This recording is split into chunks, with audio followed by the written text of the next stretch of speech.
السلام علیکم ورحمۃ اللہ وبرکاتہ ومغفرتہ۔ معزز سامعین و ناظرین، آج میں ایک نئے عنوان کے ساتھ آپ کی خدمت میں حاضر ہوا ہوں، لیکن میں چاہتا ہوں اس سے پہلے آپ کو میں اپنا اشعار سنا دوں۔ کبھی وہ ہمیں اس پار کبھی اس پار سمجھتا ہے، کبھی وہ ہمیں اس پار کبھی اس پار سمجھتا ہے، خود غدار ہے وہ ہمیں بھی اپنا شریک کار سمجھتا ہے۔ ان کے پرکھوں نے غداری کی تھی اس ملک سے، ہمارے بے داغ پاک باطن کو وہ داغدار سمجھتا ہے۔ ابھی یو پی کا الیکشن چل رہا ہے، 2-3 مرحلے ہو چکے ہیں، 7 مرحلوں میں ہونا ہے، اور سیاست کا بازار گرم ہے، اناؤ اور رشوت کا بازار بھی گرم ہے۔ ایسے وقت میں دیکھنا ہے کہ ہماری ذمہ داریاں کیا ہیں، مجھے کیسے امیدوار چننے ہیں، ہم اپنا امیدوار اور اپنے بچوں کا مستقبل کس کے ہاتھ میں سونپنے ہیں، اور ہمیں کس کو اپنا لیڈر بنانا ہے۔ جنگ آزادی میں سب سے زیادہ قربانیاں مسلمانوں نے دی، اور مسلمانوں میں بھی علماء دیوبند نے ہندوستان کو انگریز کے چنگل سے آزاد کرایا۔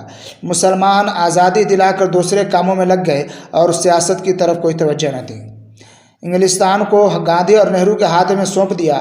آزادی کے 70 سال بعد مسلمانوں نے کس پارٹی کا ساتھ دیا اور کس پارٹی کے لیے کام کیا، اور اس پارٹی نے مسلمانوں کو کیا دیا؟ اور بابری مسجد کو اسی پارٹی کے اقتدار میں شہید کیا گیا۔ بھیونڈی، گجرات، جنگی طیارے میں بم دھماکہ، یہ سب اسی پارٹی کے دور میں پیش آئے۔ اس پارٹی نے مسلمانوں کو صرف ووٹ بینک کے طور پر استعمال کیا، اور جب تک مسلمانوں کی ضرورت تھی ان کو ساتھ رکھا، اور جب ضرورت ختم ہو گئی گویا کسی پیپر کی طرح انہیں استعمال کر کے پھینک دیا۔ جس طرح مسلمان آپس میں نہیں مسلک کے اعتبار سے بٹ گئے، اسی طرح سیاست کے اعتبار سے بھی بٹ گئے۔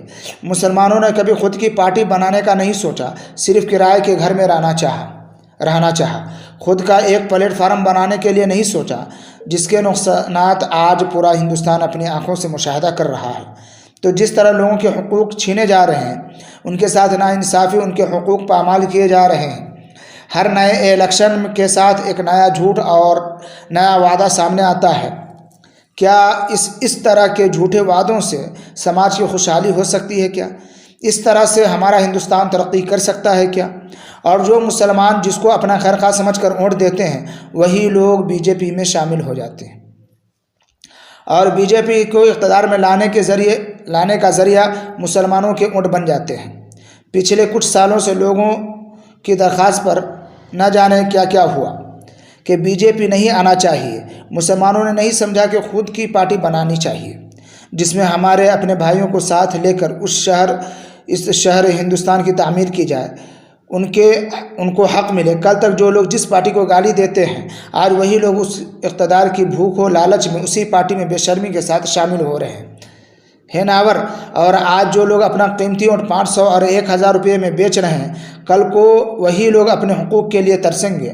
اور ہمارے ملک کے وزیر داخلہ کل تک جو مسلمانوں کو ہندوستان سے بھگانے کے لیے NRC لانا چاہ رہے تھے، وہی آج ووٹ کے لیے مسلمانوں کے دروازے پر جا رہے ہیں، پر مسلمانوں کے سامنے ہاتھ جوڑ رہے ہیں۔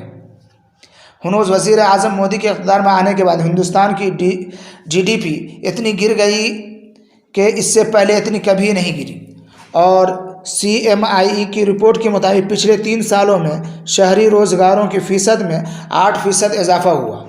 2020 کے لاک ڈاؤن کے دوران بے روزگاری میں 25% اضافہ ہوا۔ اتنی بے روزگاری بڑھنے کے باوجود حکومت کی طرف سے کوئی اس طرح کا قدم نہیں اٹھایا جا رہا ہے۔ اچھے دن کے وعدے کے ساتھ آئی حکومت روزگاری کو ہٹانے کے بجائے بے روزگاری میں اضافہ کر رہی ہے۔ 2021 میں بے روزگاری کی شرح میں 15% اضافہ ہوا۔ پچھلے 3 سالوں میں بے روزگاری کی وجہ سے کئی خاندان تباہ و برباد ہو گئے۔ ہر ٹائم جوان بے روزگاری کی وجہ سے اپنی زندگی سے ہار کر خودکشی کر رہا ہے۔ سوال یہ پیدا ہوتا ہے کہ ہندوستان میں اتنی بے روزگاری کیوں بڑھ رہی ہے؟ پچھلے کچھ سالوں میں نیشنل کرائم ریکارڈ سے جاری ایک رپورٹ یہ بتاتی ہے کہ 2016 سے 2019 کے درمیان بے روزگاری کی وجہ سے خودکشی کرنے والوں کی تعداد میں 24% اضافہ ہو گیا۔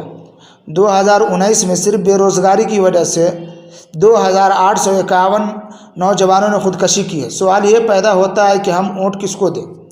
ہمیں ایسی پارٹی کو ووٹ دینا چاہیے جو پیسوں کے لیے نہیں کرتے، اللہ کے لیے کام کرتی ہے اور لوگوں کے حقوق دلانے کے لیے صف اول میں کھڑی رہتی ہے، اور جس پارٹی کے لیڈران ایماندار اور نیک ہوں، جو محض اللہ کی رضا کے لیے کام کرتے ہوں، جن کا مقصد ہندوستان کے ہر شہری کو اس کا حق ملے۔